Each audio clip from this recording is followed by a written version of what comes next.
ভ্রমণপ্রেমী মানুষের কাছে গন্তব্যের কোনো শেষ নেই, কিন্তু তা সত্ত্বেও বেশিরভাগ মানুষের কাছেই পাহাড় হলো একটা ইমোশন, পাহাড় হলো একটা স্বপ্ন যার টানে বারবার ছুটে যাওয়া যায়। ঠিক তেমনই অনেক দিন অপেক্ষার পর আমারও ডাক এসে গেল পাহাড়ের।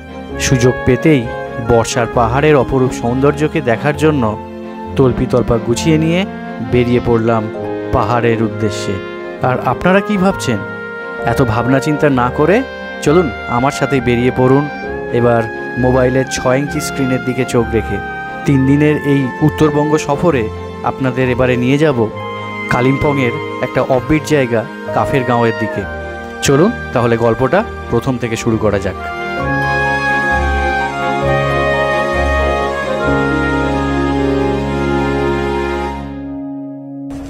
কেমন আছেন সবাই? আজকে 13 জুন আর এসে গেছি আবার সেই আপনাদের চেনা জায়গাতে। কি জায়গাটা চেনা চেনা লাগছে? হ্যাঁ, ঠিক ধরেছেন, আবার চলে এসেছি সেই শিয়ালদা স্টেশনে। আবার একটা ট্যুর, আবার একটা ডেস্টিনেশন। এবার আমি যাচ্ছি নর্থ বেঙ্গলে 4 দিনের জন্য।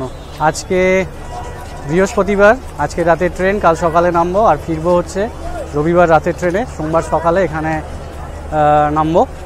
তো 2 রাত 3 দিনের ট্যুর, সবটাই আপনাদের দেখাবো। আমরা যাচ্ছি এবারে অফবিট দার্জিলিং, অফবিট কালিম্পং বলতে পারেন। যাব হচ্ছে কাফের গাঁও, লোলেগাঁও, কাফের গাঁও, লাভা, ওইদিকে কালিম্পং, ওই সাইডটা আমরা ঘুরবো। সবটাই আপনাদের দেখাবো, পুরো ডিটেলস দেবো। আজকে 11টা 20-তে আমাদের ট্রেন রয়েছে শিয়ালদা থেকে পদাতিক এক্সপ্রেস। আমি সমস্ত ডিটেল দেবো পদাতিক এক্সপ্রেসের। অনেক কষ্টে টিকিট পাওয়া গেছে, টিকিট পাওয়া যাচ্ছিল না। যাই হোক, আমরা আবার সেই আমার ট্রাভেল পার্টনার হলো ভ্রমর, দেখবো এবার জগৎটাকে। আজকে আমরা যাচ্ছি 16 জন মিলে আমরা কাফের গাঁও ঘুরবো এবছর। সব ডিটেলটা আপনাদের দেবো, দেখাবো। আর এখন ঘড়িতে বাজে 10টা বাজতে 10 মিনিট। ট্রেনের এখনও অনেকটাই দেরি, প্রায় 1.5 ঘন্টা মতো এখনও টাইম রয়েছে। 10টা 35-এ ট্রেন দেবে প্ল্যাটফর্মে, তারপরে আমরা চলে যাব। 11টা 20-তে ট্রেন ছাড়বে। তো এখনও কেউ এসে পৌঁছয়নি, আমি প্রথম শিয়ালদা স্টেশনে এসে পৌঁছে গেছি। প্রচণ্ড গরম, এখন টেম্পারেচার দেখাচ্ছে 30, কিন্তু গরম, হিউমিডিটি প্রচণ্ড। তো দেখা যাক ট্যুরটা কেমন হয়। আর সবথেকে বড় কথা যে আপডেটটা আমি পাচ্ছি, ওদিকে নর্থ বেঙ্গলের দিকে প্রচণ্ড বৃষ্টি হয়েছে। সিকিমের আপডেট অলরেডি আপনারা পেয়েছেন, সেই নিয়ে সবাই একটু চিন্তা করছিলাম, কিন্তু খবর নিয়ে যেটা জানতে পারলাম, আমরা যেদিকটা যাচ্ছি সেদিকটা অতটা প্রবলেম নেই।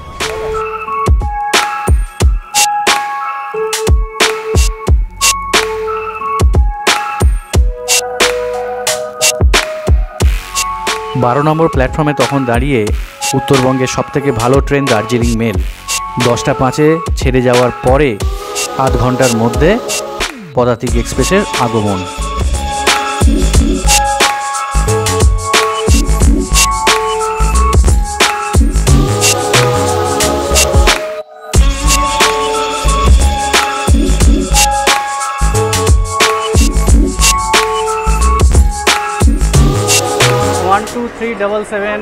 পদাতিক এক্সপ্রেস প্ল্যাটফর্ম নম্বর 12 থেকে আর কিছুক্ষণের মধ্যেই ছাড়বে। এই যে ট্রেন দাঁড়িয়ে রয়েছে আমার পেছন দিকে। আমাদের সিট পড়েছে S1, S2, S3, S4 মিলিয়ে মিশিয়ে পড়েছে সবার। আমি রয়েছি S3-তে।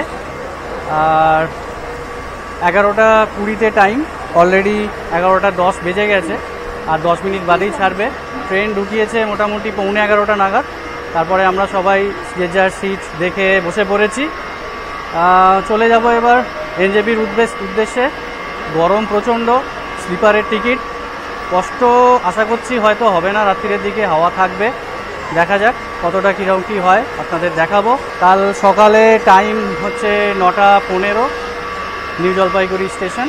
তারপর সেখান থেকে আমরা চলে যাব কাফের গাঁওয়ের উদ্দেশ্যে। ড্রাইভার আমাদের হোমস্টে থেকে পাঠিয়ে দেবে, গাড়ি পাঠিয়ে দেবে, সেখানে 2টো বোলেরো থাকবে, তাতে করে আমরা 16 জন চলে যাব। আর এই পদাতিক এক্সপ্রেসে আপনারা টিকিট কাটতে পারেন। সবাই জানেন দার্জিলিং মেলের পরে পদাতিক এক্সপ্রেস সবথেকে ভালো ট্রেন নিউ জলপাইগুড়ি যাওয়ার। রাত্রিরে 10:05 দার্জিলিং মেল ছেড়ে যাওয়ার পরে সেম প্ল্যাটফর্মে পদাতিক এক্সপ্রেস দিয়ে দেয়, 11:20 ছাড়ে। প্রথমে ট্রেনের প্রথম দিকটাতে জেনারেলের বগি রয়েছে, প্রথম দিক বলবো না, মানে শিয়ালদার দিকে, অ্যাকচুয়াল পেছনের দিকে একদম জেনারেলের বগি। তারপরে স্লিপারগুলো পরপর রয়েছে, S4 থেকে S1, আর তারপরে রয়েছে 3 টায়ার ACC কোচগুলো। তো এইভাবেই সাজানো রয়েছে। এই হচ্ছে সবকটা স্লিপারের কোচ। এই সামনেরটা হচ্ছে S1, আর এইখান থেকে শুরু হচ্ছে এসি কোচগুলো। এই হচ্ছে ফার্স্ট 3 এসি কোচ, B6 পরপর চলে গেছে, B6, B5, B4 পরপর রয়েছে। ছেড়ে দিল ট্রেন, নির্ধারিত সময় থেকে 10 মিনিট লেটে ছাড়লো। এখন ঘড়িতে 11:30 বেজে গেছে, প্রায় 10 থেকে 12 মিনিট লেটে আজকে পদাতিক এক্সপ্রেস ছাড়লো। দেখা যাক কতটা টাইম মেক আপ করতে পারে। এতটা লেট কেন ছাড়লো জানি না, ন্যাচারালি কোনোদিন লেট করে না পদাতিক এক্সপ্রেস। দার্জিলিং মেল আজকে একদম রাইট টাইমে বেরিয়েছে, দেখা যাক কতটা কি কভার করতে পারে। এবার ট্রেন ছেড়ে দিয়েছে, আস্তে আস্তে গিয়ে এবার একটু রেস্ট নেব। সারাদিন রেস্ট হয়নি, আজকে অফিস করে ফিরে বেরোনো। তারপর দেখাবো এর পরের স্টপেজ আমরা চলে যাব একদম বর্ধমান, মাঝখানে আর কোনো স্টপেজ নেই। ঠিক আছে, আস্তে আস্তে বাকিটা আপনাদের সবটা বলবো। এই হচ্ছে পদাতিক এক্সপ্রেসের বাথরুম। এখানে একটা মিরর রয়েছে, এখানে বেসিন, জল পড়ে, এখানে ফ্লাশ রয়েছে, টয়লেট। মোটামুটি এখনো পর্যন্ত পরিষ্কার পরিচ্ছন্ন। এখানে একটা কল রয়েছে, মগ রয়েছে, এখনো পর্যন্ত পরিষ্কার পরিচ্ছন্ন। জানি না এর পরবর্তীকালে কী হবে। Good morning from Malda town. Can you imagine 15 minute লেটে ছাড়ার পর আজকে পদাতিক এক্সপ্রেস এখন 15 মিনিট অ্যাহেডে চলছে, মানে অলমোস্ট আধ ঘন্টা টেনেছে রাত্রিবেলা। প্রচণ্ড জোর ট্রেন চলছিল রাত্রিরে, প্রচণ্ড জোর আওয়াজও হচ্ছিল। ঘুম মোটামুটি খুব একটা ভালো ঘুম হয়নি, যতটা পেরেছি ঘুমিয়েছি। আর খুব টায়ার্ড ছিলাম বলে চোখটা লেগেও যাচ্ছিল। যাই হোক, ট্রেন দারুণ এসছে, কোনো কমপ্লেন নেই ট্রেনে এখনও পর্যন্ত। টয়লেট খুব ভালো রয়েছে, আর মাঝে মাঝে দাঁড়াচ্ছিল দেখলাম, ডানকুনি, তারপরে আরও সব বেশ কিছু স্টেশনে দাঁড়িয়েছিল রাত্রিরে। বাট আধ ঘন্টা টেনে দিয়েছে, এটা একটা বিশাল ব্যাপার। এখন 15 মিনিট আগে মালদা টাউন ঢুকে পড়েছি, এখনও বেশ কিছুটা রাস্তা বাকি। এখন হচ্ছে প্রায় 4 ঘন্টা। 4 ঘন্টার পরে আমরা নিউ জলপাইগুড়ি পৌঁছে যাব, তারপর সেখান থেকে চলে যাব। তো ঠিক আছে, বাদ বাকিটা সবটাই দেখাবো, সঙ্গে থাকবেন।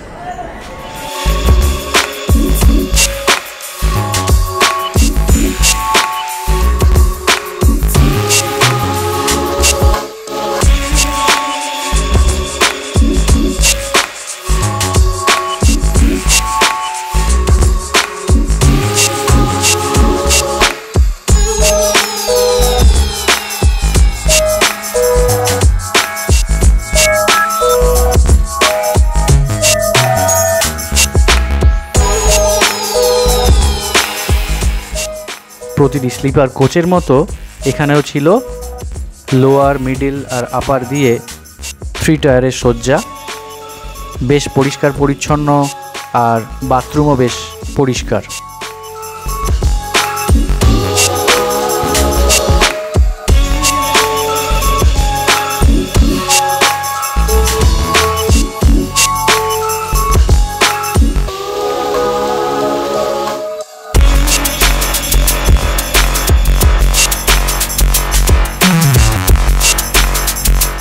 চলে এসেছি ডালখোলা। ঘড়িতে এখন 7:45। ট্রেন মোটামুটি আধ ঘন্টার ওপর লেট। 527 কিলোমিটার এর এই যাত্রাপথে মাঝখানে 7খানা স্টপেজ থাকে। প্রথমে বর্ধমান, তারপর বোলপুর, শান্তিনিকেতন, রামপুরহাট, মালদা টাউন, ডালখোলা, কিষানগঞ্জ এইসবগুলো থাকে। আর এখনও বেশ কিছুটা যাত্রাপথ বাকি, ঘন্টা খানেকের ওপর তো লাগবে, ঘন্টা 2-1 মোটামুটি বাকি। দেখা যাক কতটা তাড়াতাড়ি পৌঁছতে পারে, কতটা লেট রিকভার করতে পারে। এর পরের স্টপেজ হচ্ছে কিষানগঞ্জ। চলে যাব আমরা বিহারের কিষানগঞ্জে, তারপরেই হচ্ছে নিউ জলপাইগুড়ি। তো দেখা যাক কতটা কি লেট হয়। ওয়েদার খুব মেঘলা, গরম নেই একদমই, বলতে গেলে স্লিপারে একটু কষ্টও হচ্ছে না, বেশ ভালোই লাগছে। দেখা যাক কটায় আমরা পৌঁছতে পারি। 9:33, 9:30 এনজেপি ঢুকেছে, 15 মিনিট লেটে চলে এসছে, খুব একটা বেশি লেট করেনি, মাঝখানে ভালোই কিনেছে। তো এবার এখান থেকে বেরিয়ে ওভারব্রিজ ধরে গিয়ে আমরা গাড়িতে উঠে পড়বো, ব্রেকফাস্ট করবো। দেখা যাক সেবকে ব্রেকফাস্ট হবে, না হলে এনজেপিতেই ব্রেকফাস্ট করে নেবো, সবটা আপনাদের বলছি। এই যে এই ওভারব্রিজ দিয়ে আমরা এবার বাইরের দিকে বেরিয়ে যাব।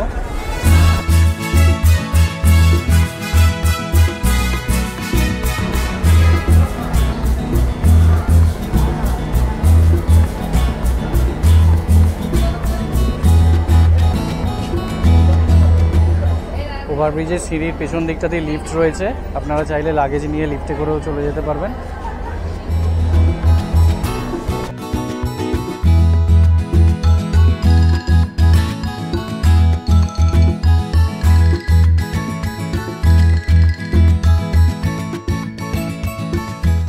বেরিয়ে পড়েছি এনজেপি স্টেশনের বাইরে, যেখানে ট্যাক্সি স্ট্যান্ড রয়েছে। এখান থেকে আমরা গাড়িতে উঠে পড়বো, গাড়ি চলে এসছে, অলরেডি ফোন করেছিল। এবার এখান থেকে চলে যাব সোজা একদম কাফেরগাঁওয়ের উদ্দেশ্যে। আর কিছু কিছু সাইট সিন রয়েছে মাঝ রাস্তায়, সেগুলো করে নেবো, আপনাদের সব ডিটেলসটা দেবো, আর ব্রেকফাস্টটাও অবশ্যই করে নেবো। এই হচ্ছে পুরো ট্যাক্সি স্ট্যান্ড, যেটা দেখালাম আপনাদের। এখান থেকে আপনারা যেখানে যাবেন সেখানকার মতো গাড়ি ভাড়া করে নেবেন, দরদাম করে নেবেন, আর যদি আগে থেকে গাড়ি বলা থাকে তাহলে তো পেয়েই যাবেন। ঠিক আছে, এবার গাড়িতে উঠে পড়বো। টাইম এখন 10:10।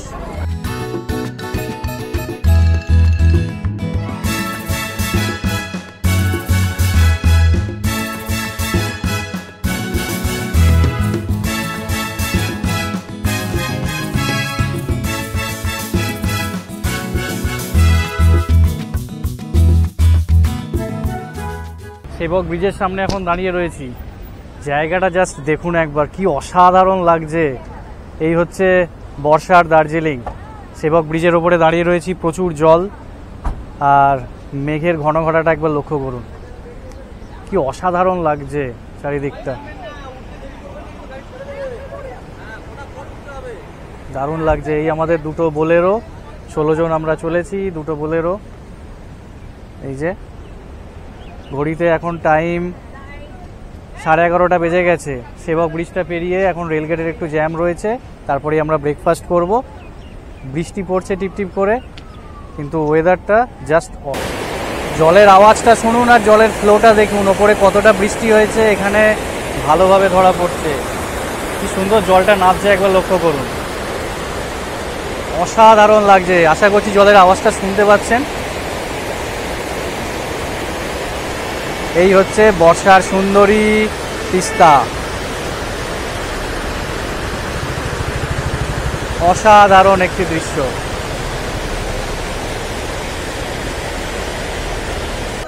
সেবক ব্রিজটা পেরিয়ে আমরা ব্রেকফাস্ট করতে বসে পড়েছি সকলে মিলে। যে এখানে পরোটা ভাজা হচ্ছে, পরোটা সবজি, সবাই ব্রেকফাস্ট করতে বসে পড়েছে। To the city streets, we began to feel the fire. We rise like tall buildings as the chemicals, they take us higher. The night's young and it's just begun as she puts her hand in mine. We wanna chase the night, wanna dance to the light, pull the stars from the sky, just two hearts running wild. Never sleep, never stop, as we shout from the top, we're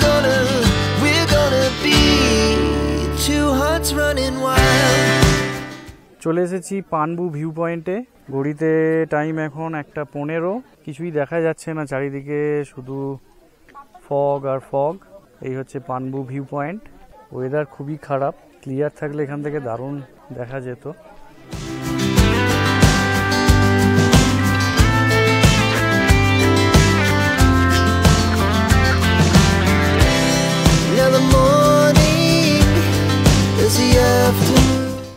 যে view পয়েন্টটা সুন্দর দেখাচ্ছি, কিন্তু দুঃখের বিষয় এখান থেকে যে ভিউটা দেখার কথা ছিল ওয়েদারের জন্য সবটা মাটি হয়ে গেছে।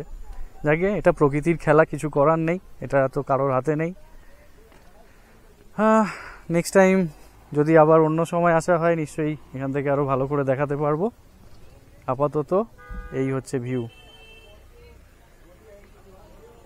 ফগ আর ফগ, পুরো চারিদিকে ধোঁয়াশা কুয়াশা।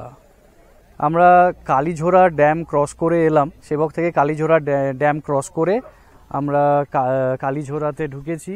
এখন পানবু হয়ে আমরা চলে যাব লোলেগাঁওয়ের দিকে। পানবু ফরেস্টে ঢুকতে গেলে আপনাদের পার হেড 20 টাকা করে এন্ট্রি ফি লাগবে। যতজন থাকবে 20 টাকা করে এন্ট্রি ফি দিতে হবে ওখানে চেকপোস্টে, তো আমরাও দিয়েছি। আর একটা জিনিস, সেটা হচ্ছে এই যে কালীঝোড়া ড্যামটা আপনাদের দেখাতে পারিনি, ওখানে রেস্ট্রিক্টেড ফটো তোলা। ওখানে সিআরপিএফ চেকিং করে, কোনো রকম মোবাইল ক্যামেরা কোনো কিছু অ্যালাউ নয়। অসাধারণ একটা দৃশ্য দেখলাম, আপনাদের দেখাতে পারলাম না ঠিক কথাই, কিন্তু একটাই রিকোয়েস্ট করব যে আপনারা শীতে আসছেন, গরমে আসছেন, সব ঠিক আছে, কিন্তু পারলে একবার বর্ষাকালে আসুন তিস্তাকে দেখার জন্য। অসাধারণ কিছু ভিউ দেখলাম। হয়তো এই সুন্দর ভিউ পানবু ভিউ পয়েন্ট থেকে আপনাদের দেখাতে পারলাম না, কিন্তু এটার একটা কিন্তু আলাদা ব্যাপার আছে। তিস্তার যে রূপ দেখলাম ড্যামের কাছে, সত্যি ভয়ঙ্কর ভয়ঙ্কর তিস্তা। প্রচণ্ড ঢেউ, ফুলে ফেঁপে উঠেছে, চারিদিকে নিউজ, সবাই ফোন করছে। তারই মধ্যে আমরা 16 জন ভ্রমর মিলে চলেছি। আর সেই আমার ট্রাভেল পার্টনার ভ্রমর, আপনারা জানেন। যদি ভালো লেগে থাকে ভ্রমরের এই ঘোরানো, তাহলে তাদের সাথে কন্ট্যাক্ট করতে পারেন। আমি নিচে ডেসক্রিপশন বক্সে আর স্ক্রিনের ওপরে তাদের ফোন নাম্বার দিয়ে দেবো, আসতে পারেন। আর এবার এখান থেকে আমরা নেক্সট ডেস্টিনেশনে চলে যাব। এখান থেকে সামথার চারখোল হয়ে চলে যাব কাফের লোলেগাঁওয়ের দিকে। চলুন, আর দেরি করব না, অনেকটা টাইম হয়ে গেছে, 1:30 বাজে প্রায়। আজকে লাঞ্চ করতে অনেকটাই দেরি হবে, কিন্তু কিছু করার নেই, ওয়েদার আর সব কিছু নিয়ে উই আর ভেরি হ্যাপি। চলুন, দেখা হচ্ছে আবার। পানবু ভিউ পয়েন্টের কাছেই রয়েছে একটা মহাদেবের একটা স্ট্যাচু রয়েছে, মন্দির। পানবু ভিউ পয়েন্টের পাশেই রয়েছে একটি মহাদেবের মন্দির, আপনারা চাইলে এটি একবার দর্শন করে নিতে পারেন।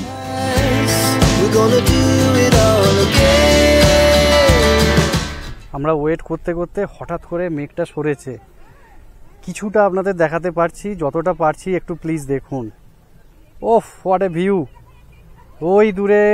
ওই দূরে দেখা যাচ্ছে করোনেশন ব্রিজ, সেবক রেলওয়ে ব্রিজ, এই যে করোনেশন ব্রিজ, আর ওই দূরে হচ্ছে সেবক রেলওয়ে ব্রিজ, আর তিস্তা গতিমান। কি সুন্দর লাগছে দেখুন একবার ভিউটা, অসাধারণ। আবার মেঘে ঢাকা পড়ে যাচ্ছে। চারখোলে চলে এসেছি, এই হচ্ছে চারখোল ভিউ পয়েন্ট। এই দেখুন দুটো বন্ধু গড়গড় গড়গড় করছে, চলো চ। এই দেখুন চারখোল ভিউ পয়েন্ট, এটা একই অবস্থা সব জায়গাতেই।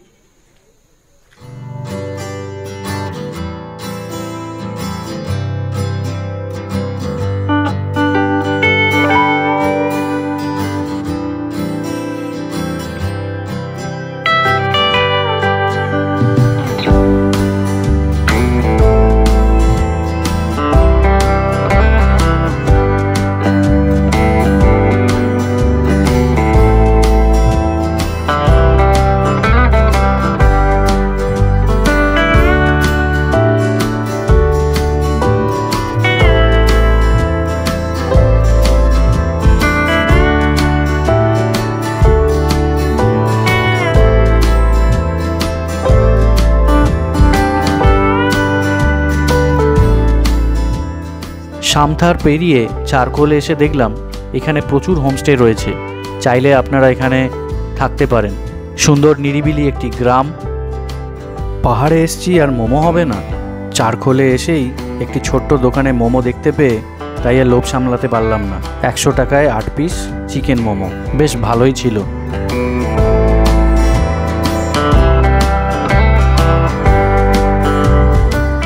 মোমো শেষ করতে না করতেই কালাম ভাইয়ের ডাক, আমাদের 3 দিনের রথের সারথি। চারকোল থেকে রওনা দিলাম এবার সোজা হোমস্টেতে।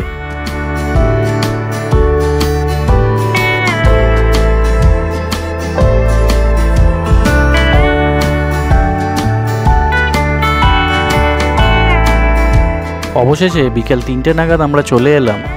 ভ্রমণের ব্যবস্থাপনায় কাফির লোলেগাঁওয়ের যে হোমস্টেতে বুকিং ছিল সেখানে।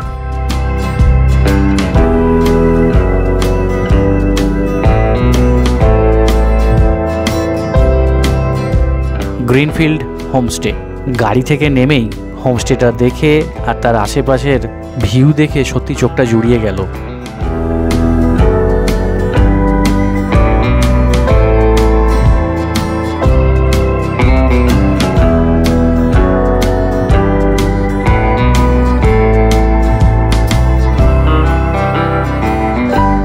রুমে চেক ইন করতেই হাতে চলে এলো ভ্রমণের তরফ থেকে দেওয়া একটি টয়লেট্রিজ কিট, যার মধ্যে রয়েছে টুথপেস্ট, টুথব্রাশ, শ্যাম্পু, সোপ, জোয়ান আর তার সাথে সুন্দর একটি পাউচ, যাতে এই ট্রাভেল গ্রুপের সমস্ত ইনফরমেশন দেওয়া।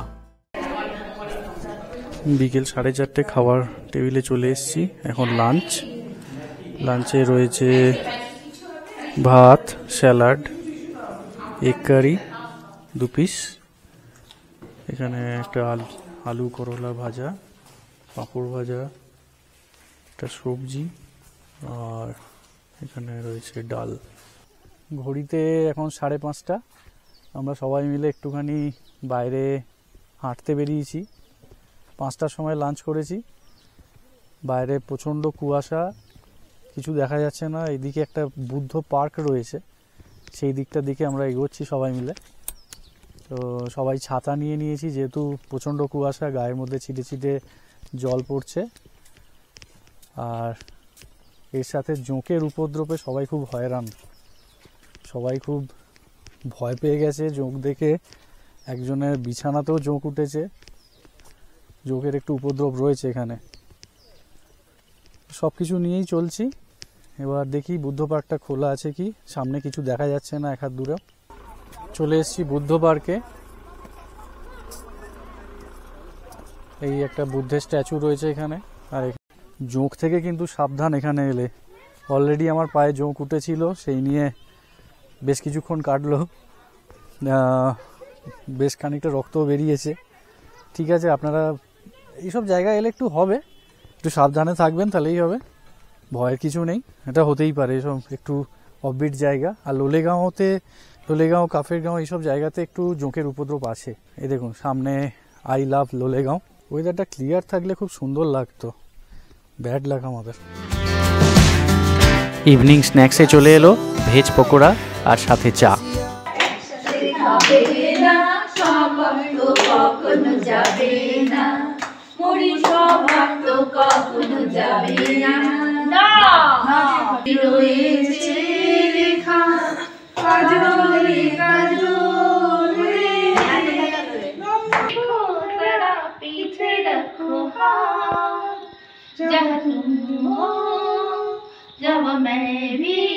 হয়ে গেছে হু দিয়ে।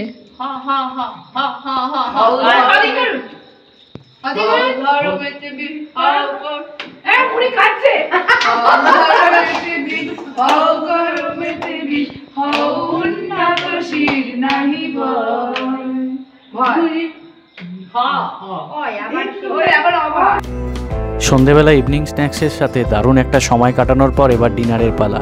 ডিনারে চলে এলো রুটি আর সাথে চিকেন। সকাল থেকে সমস্ত খাওয়া দাওয়াই ছিল খুবই সুস্বাদু। এরপর ডিনার করে রাত্রি যাপন। এই ছিল আমাদের প্রথম দিনের গল্প। পরের দিন আমরা চলে গেছিলাম কালিম্পং ঘুরতে। সেই সব গল্প নিয়ে আসছি পরবর্তী এপিসোডে, সঙ্গে থাকবেন। এই ভিডিওটি যদি ভালো লেগে থাকে তাহলে অবশ্যই একটা লাইক কমেন্টের আশা করব। আর আমার চ্যানেলে যারা নতুন তাদের অবশ্যই সাবস্ক্রাইব বাটনটির সাথে সাথে বেল আইকনটিও প্রেস করে দেবেন, যাতে আমি যখনই ভিডিও দেব আপনাদের কাছে নোটিফিকেশান চলে যাবে।